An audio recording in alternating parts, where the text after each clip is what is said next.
Daniel Josué, Luder, Jennifer, Stephanie, Brenda, Bratico.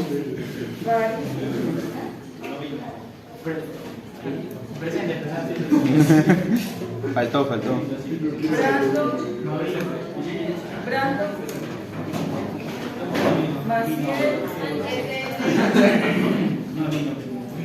Carmen Rosa, Freddy, No vino. Carlos José, Daniel Corso, Daniel, Keila, Paola, no vino, está por ahí.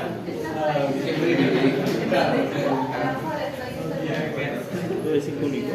No, el de medio. Tengo dos hermanos, no, ya no. ¿Tu hermano qué es? ¿El mayor? Leonardo, Teólogo.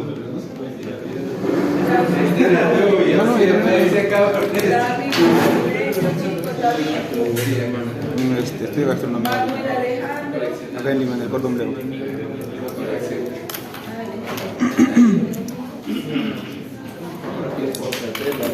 Sí, ¿no? Viernes, ¿Tienes hermanos? Guaranda, Mariana,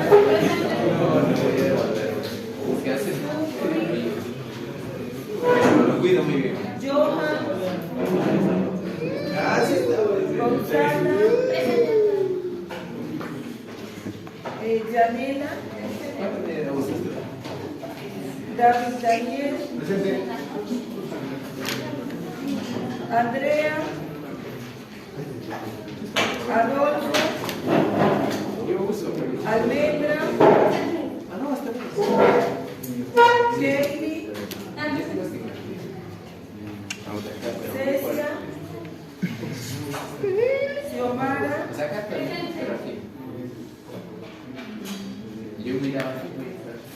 Adriana, Brian,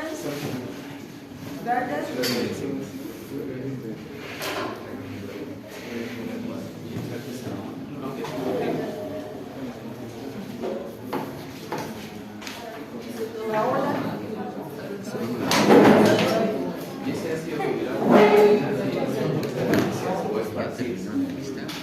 Sí. Maestra, Alvarado. disculpe, no me llamó a mí. ya me siento. ¿Osorio también? Ah, ya. Cuando digo los nombres, le digo yo. Eduardo no viene.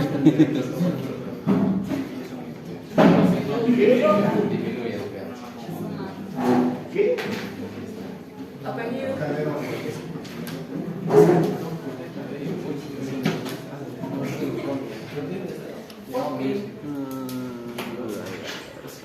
Bueno, hemos estado avanzando en las diferentes clases y hemos estado aprendiendo varias cositas de nuestro oxígeno y nuestro CO2. Hoy vamos a tocar cómo es transportado ese oxígeno y ese dióxido de carbono para seguir avanzando en nuestra clase.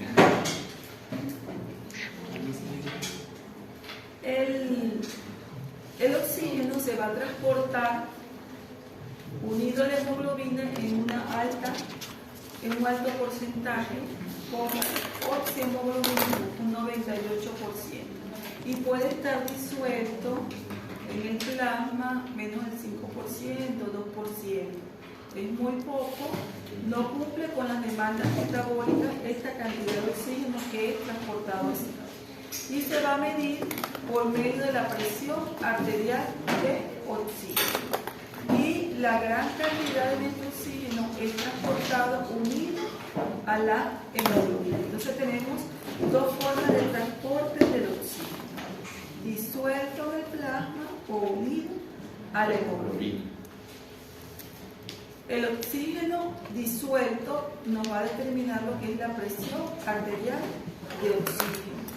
Y bueno, utilizando la fórmula respectiva, nosotros podemos establecer que la concentración de oxígeno disuelto por miligramos por decilitro, bueno, esta coeficiente de solubilidad que tenemos que recordarlo, y nuestra presión de oxígeno nos va a dar entonces, si nosotros hacemos esa multiplicación, nos va a dar que la concentración de oxígeno disuelto va a ser de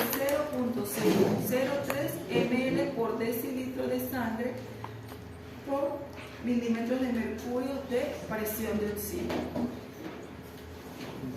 Si nosotros tenemos una presión de oxígeno de 100% de milímetros de mercurio, hay allí 0.3 ml de oxígeno disueltos en cada decilitro de sangre, o también quiere decir que tenemos 3 ml en cada litro de sangre. Si ustedes pueden ver, es muy poquito oxígeno que va a ser transportado a través de este mecanismo, ¿verdad? A través de estar disuelto allí en el plasma. Muy poca cantidad.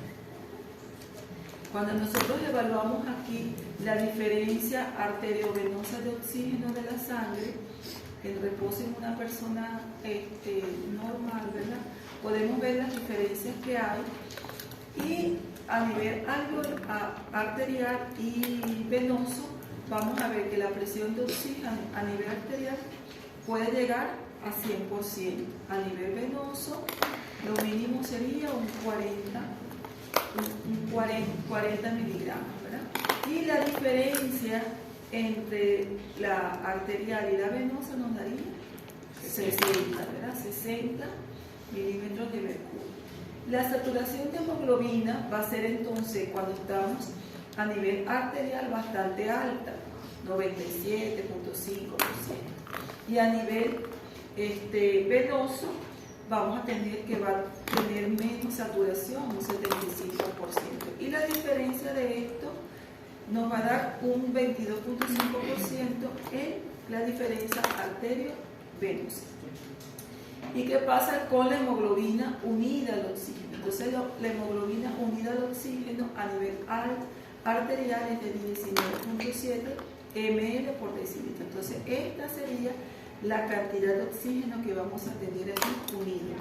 Y a nivel venoso cae un poco a 15.2 miligramos por decilitro. Y la diferencia entre esto nos da 4.5 mililitros por decilitro.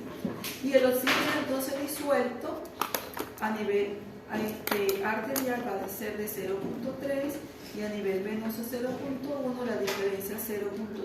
Si comparamos esto, pues aquí tenemos mayor cantidad, la mayor cantidad unido a la hemoglobina que disuelto. Y entonces el contenido total de oxígeno, que sería esa sumatoria, nos va a dar 4.7 ml por decilitro. Y eso sería entonces el contenido de oxígeno a la sumatoria de estos.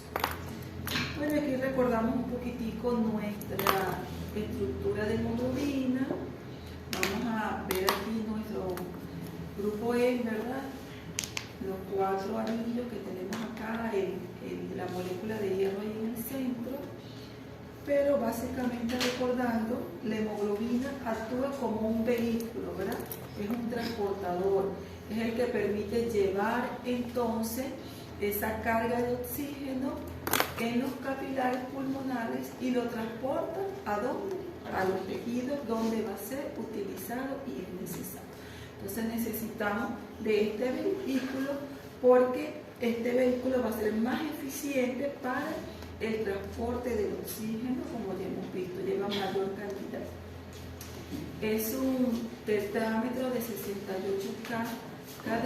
La hemoglobina es una proteína del glóbulo rojo, como ustedes ya saben, que está compuesta por globina y por 4 grupos hemo, ¿verdad? El grupo hemo está constituido por 4 núcleos pirrólicos que tienen un núcleo central de hierro, como lo vimos en la figura anterior.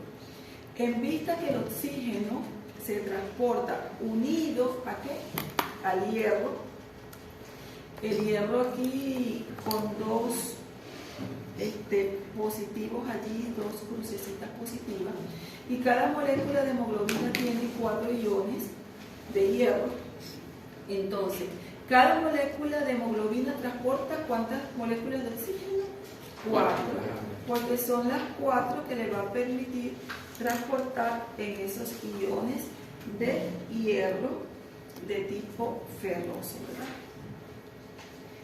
Y cada molécula entonces va a transportar 4 moléculas de oxígeno en forma de un compuesto lábil que es la oxihemoglobina. Y si nosotros queremos saber cuánto tiene de oxígeno, entonces 1 gramo de hemoglobina lleva 1.3 ml de oxígeno. El estado relajado tiene 150 veces más afinidad por el oxígeno que el estado tenso. Eso se refiere al hierro, ¿no? Al hierro en su estado ferroso y en su estado férrico, ¿verdad? Entonces va a tener más afinidad en este estado para transportar el oxígeno. Y así tenemos, para recordar aquí un poquito la estructura de la hemoglobina, recordar que existen otras cadenas, ¿verdad? Y que nuestra hemoglobina normal va a ser la hemoglobina del adulto, nuestra hemoglobina A1, ¿verdad? Esa es la hemoglobina del adulto. Yo decía, bueno, A de adulto, ya ahí me la aprendí. F de fetal, listo. Por lo menos ahí recordamos dos tipos de hemoglobina, ¿no? La fetal que va a ir perdiéndose en el transcurso después del nacimiento. Para que la hemoglobina transporte oxígeno debe estar entonces reducida. Entonces tenemos aquí el hierro con el 2, ¿verdad? Y así va a transportar el oxígeno. Cuando está en la forma férrica, entonces la conocemos como metahemoglobina y de esta forma no va a poder transportar el oxígeno. Y aquí tenemos entonces nuestras hemoglobina, ¿verdad? La hemoglobina A, que es la que va a predominar en el adulto un 90%, y la hemoglobina A2, que puede representar un 2.5 o un 3% de las hemoglobinas. La hemoglobina fetal tiene mayor afinidad por el oxígeno y se transforma más fácilmente en metahemoglobina, pero a medida, ¿verdad? Como dice aquí, la hemoglobina fetal desaparece en forma gradual después del nacimiento. A los 6 meses puede haber un 10% de la misma, al 2% al año, y 0.5 en el adulto. Tenemos un poquito, pero no es representativa ese valor. Existen otras hemoglobinas embrionales que no son motivo de discusión, pero sí recordar, bueno, que en el adulto vamos a tener esta, que serían nuestras hemoglobinas normales, la que va a transportar entonces el oxígeno. Y bueno, aquí tendríamos entonces que nuestra hemoglobina adulta, la A2, va a tener 2 cadenas alfa y 2 cadenas la A2, calma, ¿verdad? Y nuestra hemoglobina, que es la más en mayor cantidad, la A1, va a tener 2 cadenas alfa y 2 cadenas beta, ¿verdad? Eso como para recordar ahí un poquito. Y entonces, para fijar el concepto, podemos decir que la hemoglobina, cuando está unida al oxígeno, la vamos a denominar oxihemoglobina, y en la forma R, ¿verdad? En la forma R, y nuestra hemoglobina, cuando no está unida al oxígeno, es la desoxihemoglobina, cuando la hemoglobina no tiene oxígeno y está en la forma densa, ¿verdad? La forma T, y esta es la forma R. Dependiendo, ¿verdad?, del hierro, si es ferroso o es férrico, ¿verdad? Ferroso y férrico. Sí. ¿Qué más por aquí? Bueno, entonces el transporte de oxígeno en solución y con la hemoglobina se describen con 5 índices que vamos a ir nombrando uno por uno. Tenemos entonces la capacidad de transporte de oxígeno, que va a ser la cantidad máxima de oxígeno que puede ser transportada por la hemoglobina. Es lo máximo que la hemoglobina puede transportar. Y así tenemos como valor de referencia 1.35 ml de oxígeno por gramo de hemoglobina.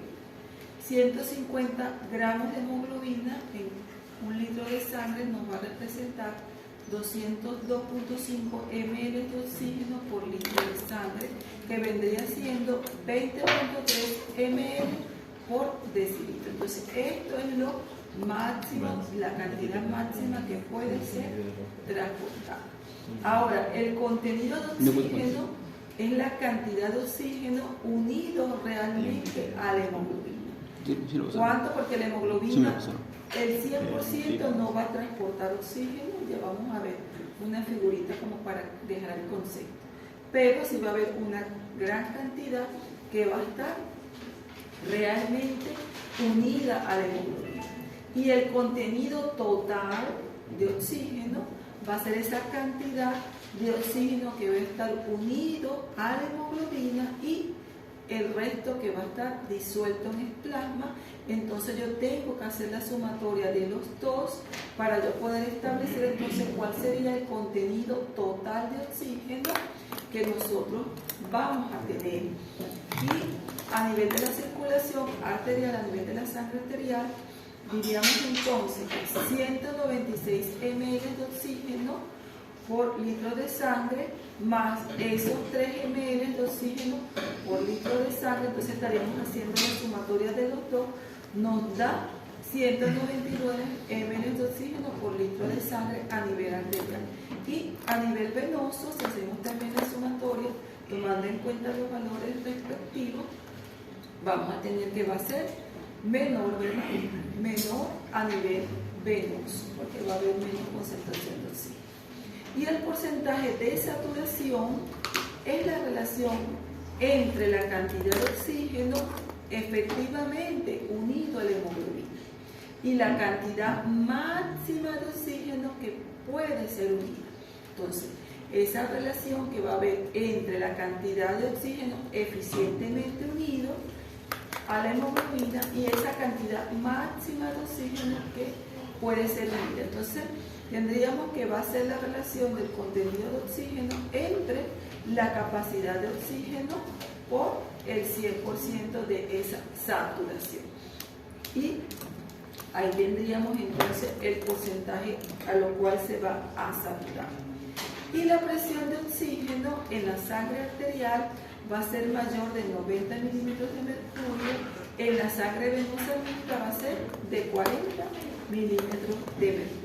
Y de esta manera nosotros estamos evaluando el transporte de oxígeno en solución y en la hemoglobina en los diferentes índices conocidos y establecidos, ¿no? Y aquí, haciendo como un dibujito allí de saturación de hemoglobina, nosotros podemos ver aquí que estaría representando esta figura a nuestro eritrocito. Entonces fíjense, aquí tenemos la hemoglobina con sus 4 sitios de unión. Prácticamente casi todos los cuadritos van a estar llenos, pero aquí tenemos un cuadrito que no va a estar lleno. Lo que quiere decir que al 100% no se logra la saturación completa, quedando una parte de oxígeno allí disuelta, ¿no? Entonces la saturación de hemoglobina va a ser esa relación y nos va a dar entonces 97.4 a nivel de la sangre arterial. Y a nivel de la sangre venosa, la relación nos va a dar entonces un 75%, porque a nivel de la sangre venosa vamos a tener más moléculas, digamos así, más cuadritos. Si ustedes ven los cuadritos que van a representar la hemoglobina, van a haber más que van a estar no saturados al 100%, ¿no? En la sangre venosa, por eso en la sangre venosa la saturación va a ser menos, un 75% si lo comparamos con la arterial, que va a ser hasta un 97-98%. El esquemita nos puede dar entonces la ilustración a nivel arterial y a nivel venoso. La curva normal de disociación de la hemoglobina, yo de verdad no sé si en hematología vienen de la curva. Sí, Aldane y Bor. Aldane y Bor, efectos. Ya, entonces ustedes aquí están fijos, solamente vamos a recordar algunas cositas. Aquí sí está. Y la P50, todo esto es conocido por ustedes, o sea que ustedes están con mayor conocimiento que yo, porque eso yo lo estudié hace muchos años. Ok, entonces la curva normal, vamos a hacer primero como una lectura de lo que representa la curva y después vamos a ver la curva y qué lo desvía a la derecha y qué lo desvía a la izquierda, ¿no? Entonces, se construye esta curva sometiendo muestras de sangre a presiones de oxígeno crecientes, manteniendo constante la temperatura a 37 grados y la presión arterial de CO2 de 40 milímetros de mercurio. Entonces estos serían los rangos que se van a mantener iguales, pero vamos a tener las presiones de oxígeno a diferentes rangos. Luego se mide la cantidad de oxígeno unida a la hemoglobina a distintas presiones y se dibuja entonces un gráfico con la saturación en la ordenada y la presión parcial en las abscisas.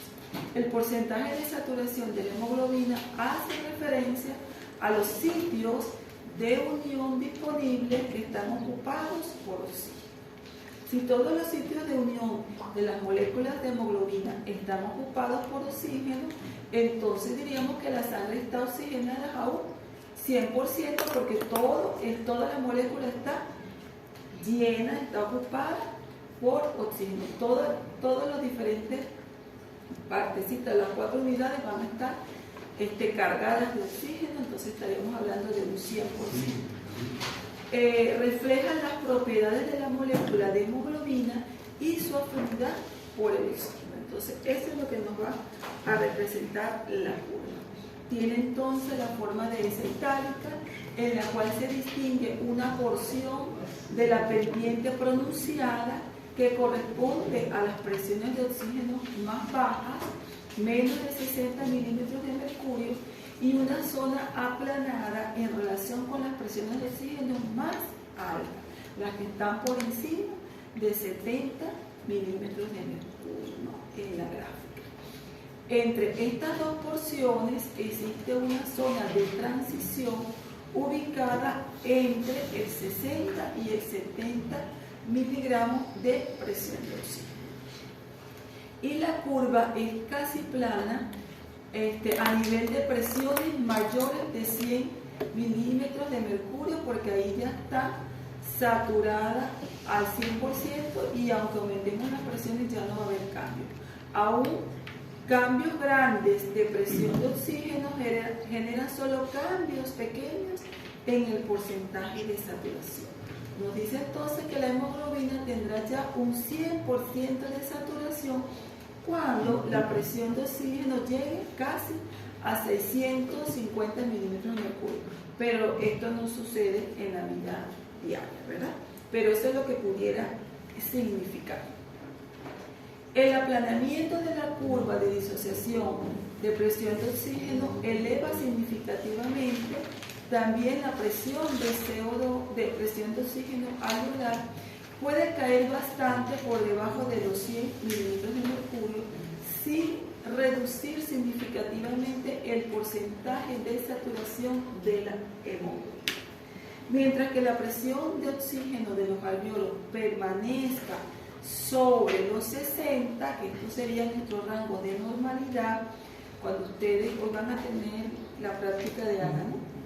Entonces ahí ese rango ahí de normalidad, la hemoglobina tendrá una saturación superior ¿a cuánto? Al 90%. Entonces esto nos quiere decir que en estos valores los niveles de transporte de oxígeno están cercanos a lo normal, teniendo nuestra presión de oxígeno sobre este valor de referencia que sería 60. Pero cuando la presión de oxígeno cae menos de 60 milímetros de mercurio, la pendiente de la curva se hace más pronunciada. Una pendiente marcada implica una reducción pequeña de presión de oxígeno, genera una liberación de oxígeno relativamente grande. Y lo vamos a ver en una de los gráficos más adelante. Entonces aquí tenemos nuestra curva de disociación de la hemoglobina, donde decíamos que tiene una forma de S itálica, la cual se distingue una porción pronunciada, ¿verdad? Aquí tenemos una porción de ascenso rápido, ¿verdad? Piensa que aquí asciende a presiones de oxígenos bajas, tiene un ascenso rápido, y decíamos que nuestro rango de referencia es 60, y cuando subimos acá, aquí tendríamos que nuestro valor de saturación de hemoglobina ya ha alcanzado, ¿cuánto? Más de un 80%. Entonces, fíjense, a 60 milímetros de mercurio de presión de oxígeno, ya nuestra saturación de hemoglobina ha alcanzado por encima del 80%. Después tenemos, entonces aquí decimos que esta es la zona donde la sangre reducida se vuelve desde los tejidos. Y aquí tendríamos la sangre oxigenada que sale de los pulmones. Y aquí vemos entonces cómo va a haber un ascenso que va a ser más lento, sostenido acá, y que cuando yo llego a una presión de oxígeno de 100, fíjense aquí, ya ha alcanzado bastante, mire, más del 90% de saturación, y cuando llega a alcanzar el 100% de saturación, las presiones pueden seguir aumentando, pero este valor de 100% se sigue manteniendo, ya no hay cambios. ¿Okay? Entonces, aquí tenemos la afinidad por el oxígeno y cuando no hay afinidad. Entonces, aquí tenemos nuestra P50. Bueno, vamos a ver algunas métricas. Aquí tenemos nuestra sangre arterial, nuestra sangre venosa, arterial. Aquí tendríamos nuestra zona de meseta, nuestra zona de máxima pendiente. Aquí tenemos el oxígeno disuelto físicamente, y aquí tendríamos nuestra P50, que estaríamos hablando del 50% de saturación de la hemoglobina. ¿Y cuál es su valor de referencia? 27, dicen. 27, ¿verdad? 27.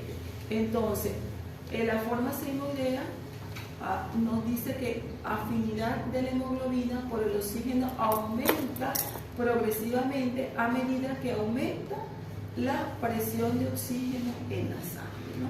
La zona de meseta, zona de carga a nivel pulmonar, tenemos una presión arterial de oxígeno mayor de 60, como ustedes pueden verlo aquí, mayor de 60. Nuestros dos numeritos para recordar sería nuestra presión de oxígeno de 60, nuestra P50 de 27, y conocer entonces que aquí tendríamos nuestra zona de descarga y nuestra meseta aquí, que representa nuestra zona de carga.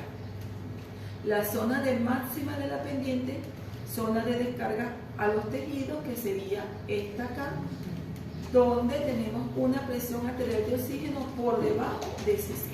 Entonces, por debajo de 60 vamos a tener nuestra zona de descarga, y por encima de 60 vamos a tener nuestra zona de carga. ¿Okay? Esa sería lo que vamos a interpretar en esta curvita. Y aquí tenemos entonces nuestra P50, que, como decíamos, es la presión de oxígeno a la cual la hemoglobina está saturada en un 50%. Es un indicador de la afinidad de la hemoglobina por el oxígeno. Lo normal, entre 26 y 28, tomaremos el promedio de 27. Una P50 alta nos va a decir que hay menor afinidad. Se desplaza ¿hacia dónde? Hacia la izquierda. Y una P50 baja tiene mayor afinidad y se desplaza ¿hacia dónde? ¿Hacia dónde? No, la baja. mayor afinidad, pero Esto es hacia la derecha. hacia la derecha y hacia la izquierda. Entonces se desplaza hacia la derecha. Esta es la derecha, ¿no? Bueno, hacia la derecha. Se desplaza hacia la derecha y ahí tendríamos mayor cantidad de presión de oxígeno. Y cuando se desplaza hacia la izquierda, tendríamos menor presión de oxígeno. Entonces, una P50 alta nos habla de menor afinidad y una P50 baja mayor afinidad. En el ejercicio aumenta la actividad metabólica, una P50 va a aumentar. La curva se desplaza entonces hacia la derecha. La hemoglobina disminuye afinidad por el oxígeno y el oxígeno se descarga fácilmente en los músculos porque ahí lo va a necesitar en el ejercicio, ¿no? Entonces, el ejercicio va a favorecer esa descarga de oxígeno a nivel de los tejidos. Y aquí tenemos la pregunta siempre que se hace de examen: ¿qué desplaza la curva? ¿Qué factores van a desplazar la curva? ¿Hacia la derecha o hacia la izquierda? Entonces, ¿qué incrementa la afinidad de la... Claro, a la derecha disminuye la afinidad. A la derecha la afinidad decrementa, ¿no? Disminuye y incrementa la afinidad. Entonces, ¿qué factores estarían desviándolo hacia la izquierda? Disminución de la temperatura, de la presión de CO2, del fosfoglicerato y el aumento de pH. Y hacia la derecha, aumento de la temperatura, aumento de la presión de CO2, del fosfoglicerato y disminución del pH. Sería lo inverso, ¿verdad? Lo inverso. Y aquí tenemos entonces nuestro esquema: desvío hacia la derecha de nuestra P50 y desvío hacia la izquierda de nuestra P50. Vemos entonces que cuando va hacia la izquierda, nuestra presión de oxígeno va a estar menor, disminuida, y hacia la derecha nuestra presión de oxígeno va a aumentar, ¿no? Y tendríamos nuestros factores que pueden desviarlo hacia la derecha o hacia la izquierda. En el efecto Bohr, el efecto a nivel del CO2 y el pH sobre la afinidad de la hemoglobina por el oxígeno. Entonces ahí vamos a tener ese efecto allí. Vamos a ver que un pH bajo y un CO2 alto, la afinidad de la hemoglobina por el oxígeno va a disminuir. ¿En dónde? En los tejidos. Y un pH alto y una CO2 baja va a tener una afinidad de la hemoglobina por el oxígeno en aumento. Va a aumentar a nivel de los pulmones. Entonces, si nuestro pH baja, aquí tenemos pH a diferentes valores, ¿verdad? pH bajo, el pH normal, 7.40, ¿verdad? Ustedes ya deben de saber ese numerito. Acidosis y alcalosis. Entonces, si nuestro pH baja, estamos ante acidosis. Y si nuestro pH aumenta, alcalosis. ¿Y aquí qué pasa con la afinidad? Disminuye. Y aquí aumenta la afinidad. Entonces, a pH bajo, nuestro CO2 alto, y aquí teníamos nuestra presión de oxígeno, de saturación de la hemoglobina, y aquí tenemos nuestra presión de oxígeno. Entonces, un pH bajo y una concentración alta de CO2, la afinidad de la hemoglobina por el oxígeno va a disminuir en los tejidos. Y lo inverso, si nuestro pH aumenta, nuestro pH aumenta aquí, ¿verdad? Entonces estamos en alcalosis. El CO2 va a estar bajo y la afinidad de la hemoglobina por el oxígeno va a aumentar en los pulmones. el oxígeno y los hidrogeniones no se unen al mismo sitio que la hemoglobina. El oxígeno se une a los átomos de hierro, ¿verdad? Y de los X.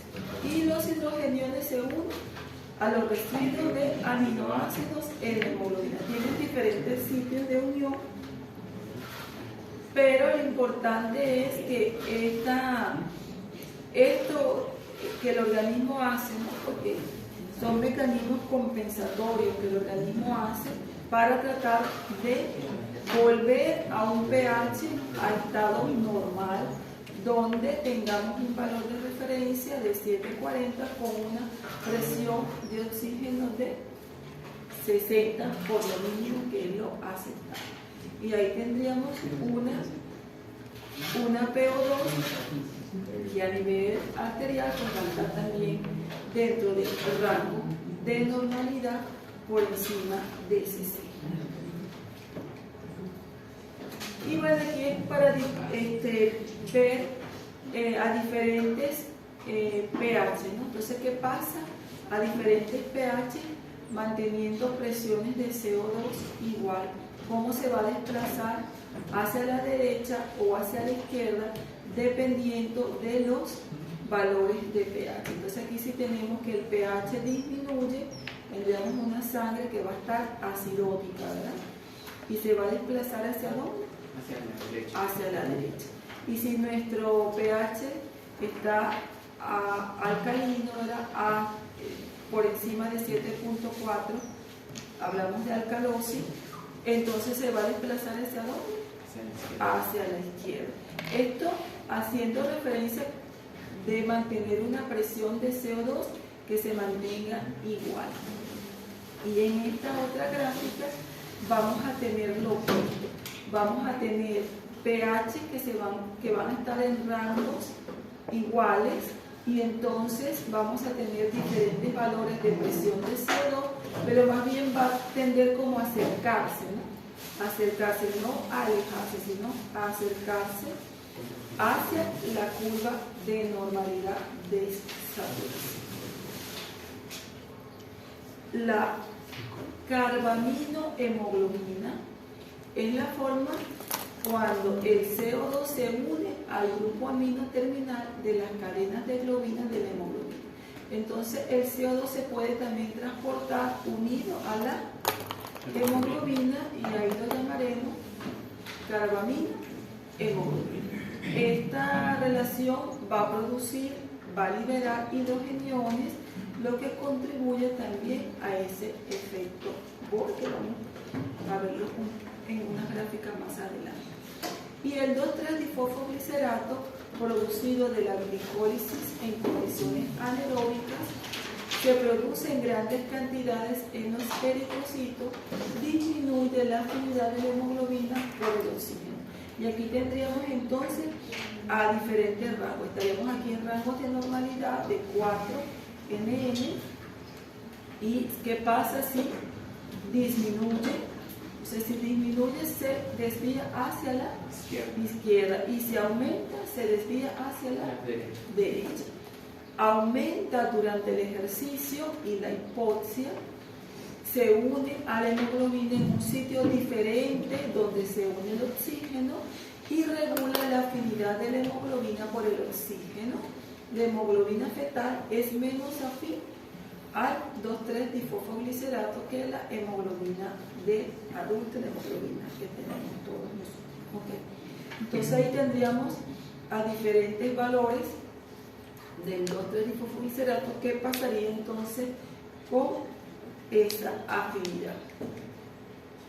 Y esta, bueno, aquí es como una combinación, ¿no? Aquí en este gráfico vemos el CO2 unido a la hemoglobina, el difosfoglicerato unido a la hemoglobina, la hemoglobina más el CO2 más el difosfoglicerato y la sangre, ¿verdad? Total.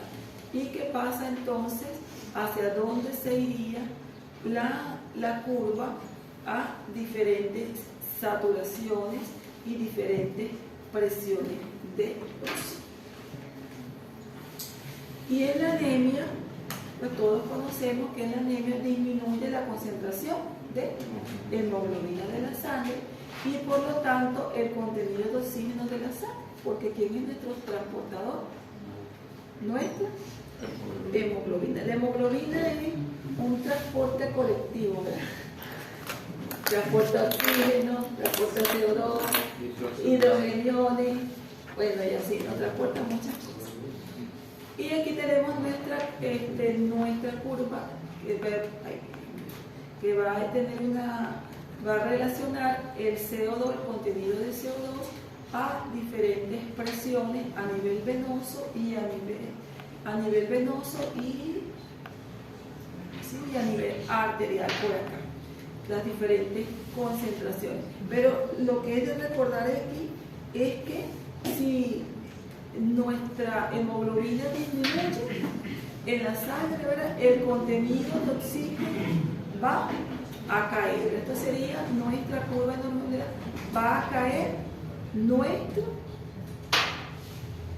contenido de oxígeno. Fíjense que aquí lo marca a un 50% de hemoglobina a nivel arterial. Entonces cae. Y por eso esos pacientitos, bueno, van a tener todos los síntomas que tienen. Y aquí tenemos nuestro monóxido de carbono que también se une a la hemoglobina. Entonces decíamos que es un transporte público, ¿no? Lleva a todo el mundo, no le importa la raza. Entonces transporta también aquí el monóxido de carbono en forma de que carboxil, hemoglobina, que tenemos que recordar que los nombres no son iguales. La afinidad de la hemoglobina por el monóxido de carbono, hemos dicho en otras clases, que es mayor, ¿verdad? Es 200 veces mayor que por el oxígeno. Entonces la hemoglobina, ¿a quién le gusta transportar más? Al monóxido de carbono. A ese le encanta transportar.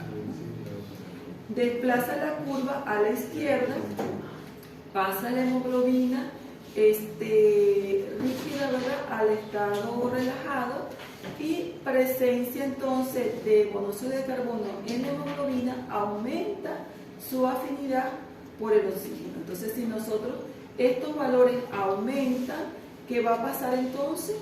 La hemoglobina va a aumentar su afinidad por el oxígeno. Aquí tendríamos nuestra curva de monóxido de carbono y la hemoglobina, fíjense, al 50% ya está saturada completamente, ¿no?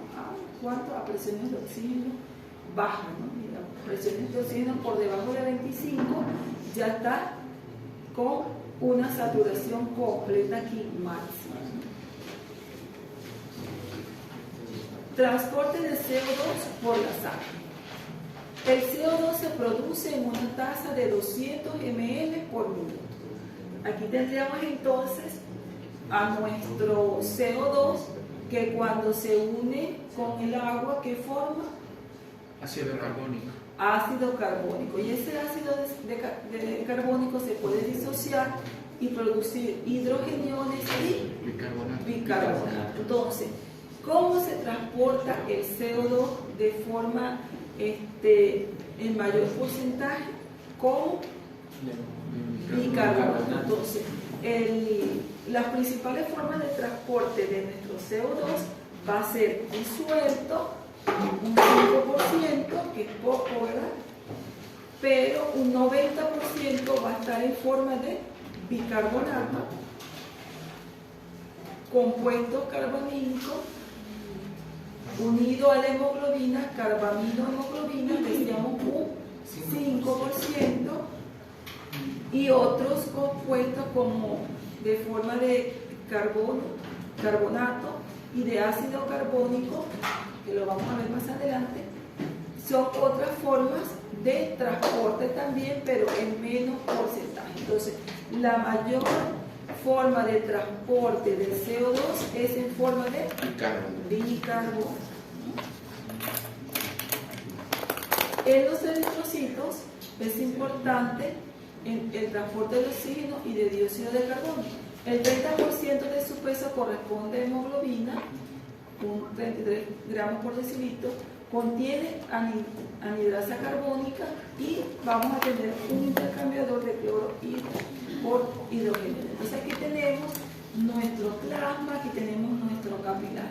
Entonces viene del metabolismo tisular, viene nuestro CO2, pasa por el plasma y llega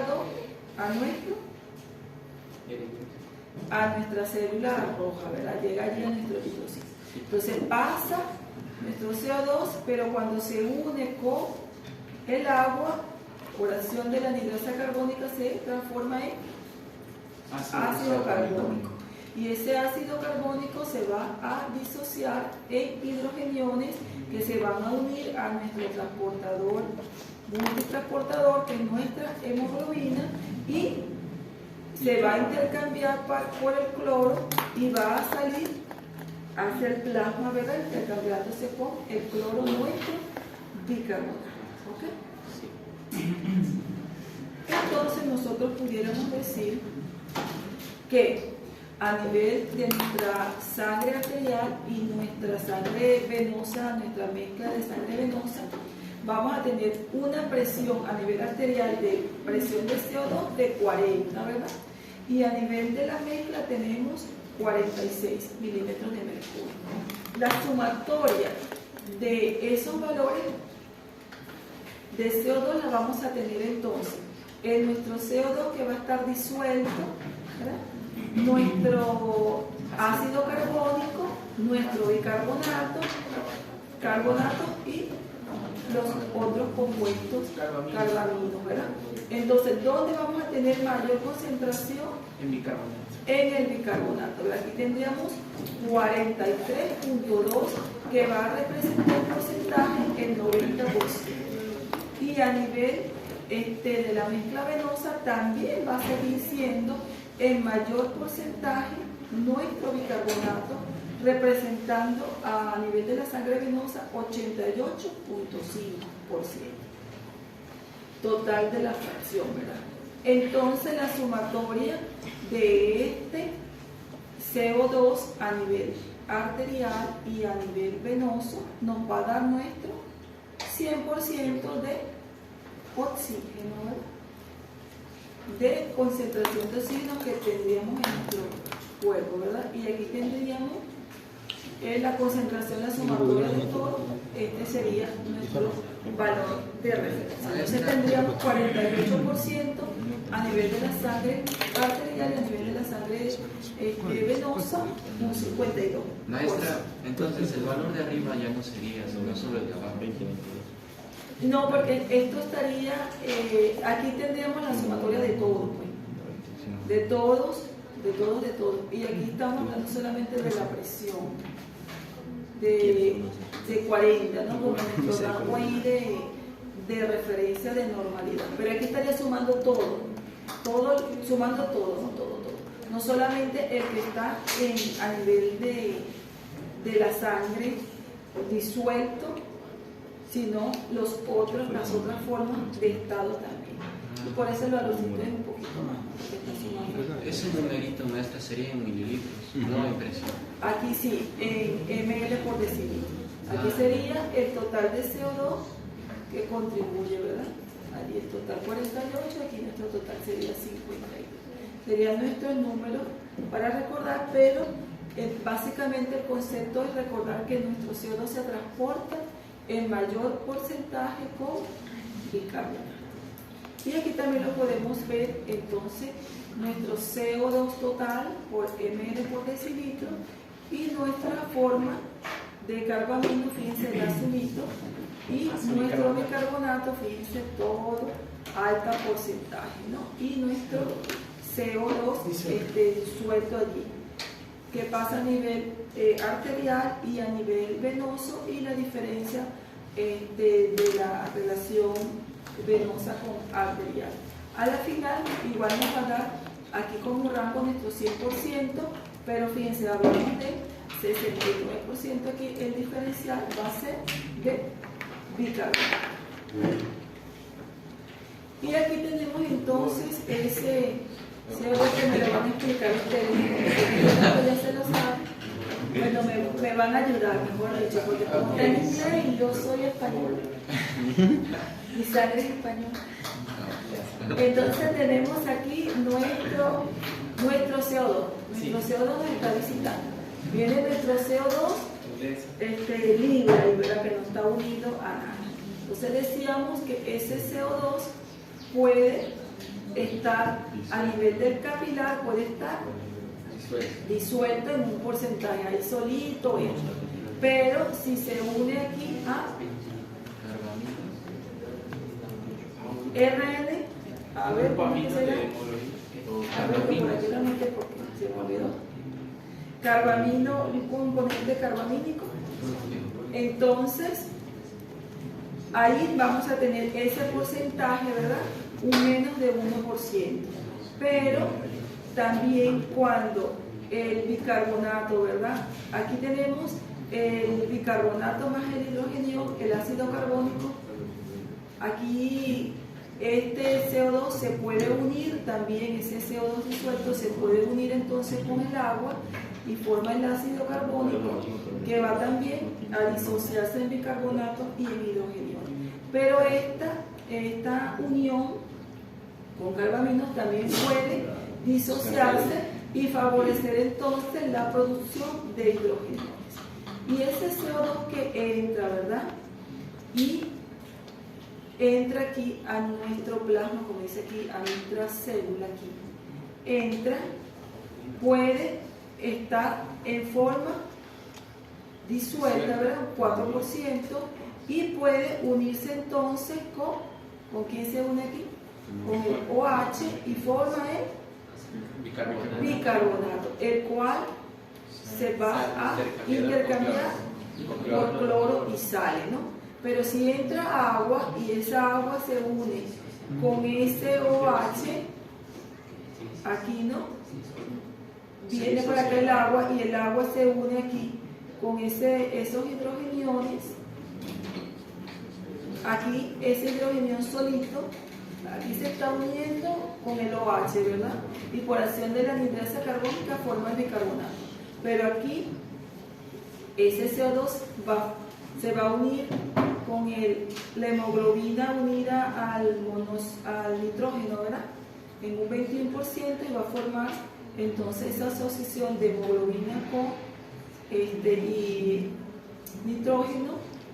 Si se une con los hidrogeniones, carbamino, ¿verdad? Se une allí con hidrogeniones. También vamos a tener liberación aquí de esos hidrogeniones que están libres. Se pueden unir también a la hemoglobina. Si se unen, ¿qué pasa aquí? Si se une, libera entonces esa molécula también de oxígeno y el oxígeno sale. De esta forma también el hidrógeno va a favorecer la liberación de oxígeno. Entonces, aquí podemos ver las diferentes uniones de nuestro CO2. Puede estar disuelto, puede estar en forma de bicarbonato, de carbamino, de ácido carbónico o suelto por allí también, ¿verdad? Y esa es la forma entonces de los diferentes transportes, ¿verdad? Que no es tan fácil porque está en inglés y bueno, para los que saben inglés todo es fácil. Bueno, y aquí la curva de disociación del CO2. Fíjense que esa curva es diferente a la que hemos visto y aquí es interesante que podamos ver aquí el diferencial a nivel arterial y a nivel venoso, ¿no? Aquí nos los agrando. Diferencias, aquí tenemos diferencias de presiones. ¿Qué es lo que pasa? El efecto Hades, la presencia de oxígeno, desplaza la curva hacia la derecha y bajo disminuyendo el transporte de CO2, perdón. La hemoglobina se une entonces al oxígeno y se promueve entonces la liberación de CO2 y de hidrógeno. La relación, aquí vamos a tener la relación entre la presión de CO2 del contenido y el contenido de CO2 en la sangre. Va a tener la característica de la curva que va a ser lineal. Para una determinada presión de CO2, el contenido de CO2 en la sangre aumenta a medida que la presión de oxígeno disminuye.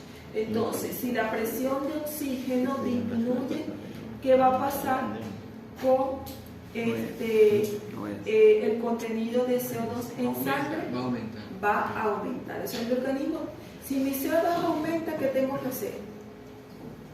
Hiperventilar. Aumentar mi... La respiración. Frecuencia respiratoria. ¿Para qué? Para disminuir el CO2. El CO2, ¿y qué pasará con el oxígeno? Va a aumentar. Va a aumentar, ¿verdad? Para poder establecer la comparación. Y entonces aquí en esta curva nos presenta las diferentes presiones que va a tener en lo que va a ser la liberación del oxígeno. Pero acá vamos a comprender un poquito mejor. La sangre contiene mucho más CO2 que oxígeno. La curva para CO2 es mucho más lineal, ¿verdad? La vemos más lineal y con más pendiente. Con cambios pequeños de presión de CO2, fíjense, cambios pequeños de presión de CO2 se puede captar y liberar grandes cantidades de CO2. A diferencia con el oxígeno, que tiene que haber diferencias más grandes, ¿verdad? Para que pueda suceder eso. Entonces, ¿quién va, digamos, a ser más efectivo en este caso? El CO2. Pequeños cambios en el CO2 van a favorecer que se liberen grandes cantidades de oxígeno. Va a tener mayor respuesta, ¿no? Listo, eso sería todo. Gracias. Muchos de esos conceptos, como ustedes ya se los sabían, yo lo que he hecho es recordármelo yo y recordárselo un poquito a ustedes. Entonces, a las 9:20 el primer grupo normal, vamos a estar divididos normales por Y luego los el primer especiales. grupo y luego el segundo grupo. Laboratorio de cómputo 12. En cómputo, no me recuerdo cuál era. ¿Qué hora es?